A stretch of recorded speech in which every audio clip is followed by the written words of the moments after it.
My favorite experience so far has been working with the beginners.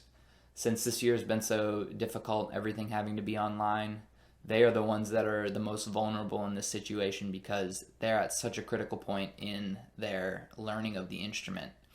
And it's difficult enough when you're going into band class and have a teacher there who is instructing you in person, but it's twice as hard when you're doing it on your own at home. And especially if you don't have a sibling or a parent or anybody in your world that has any knowledge about this instrument or music in general, then you're kind of out to sea without a paddle, or whatever the expression is. So for me, my favorite part has been being able to help these sixth graders who are really just beginning, and more than a couple of them have definitely been disheartened with the lack of progress they've been able to make.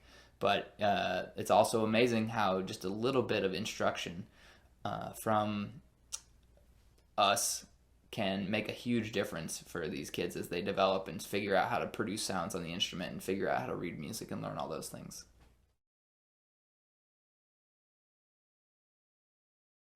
Yes, I've definitely noticed a change in the students.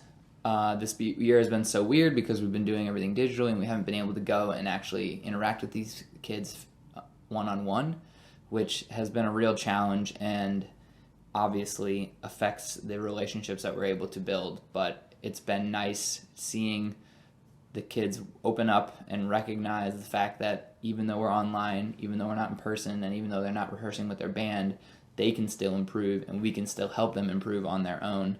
The biggest thing that I always tell my students is that even though I'm your teacher, I don't actually teach you anything, because playing an instrument is all about how you think and how your body interacts with the instrument. So even though I am there to provide guidance and give suggestions, the person who really teaches you how to play your instrument is yourself, is what you do when you're trying to figure out how to get it to work for yourself. So I think we've been able to empower a lot of students with that belief and recognition that, oh, I don't need my band director here just to learn this new piece of music, or I don't need my harp music teacher here to help me learn this. There's a lot of things that I can do on my own.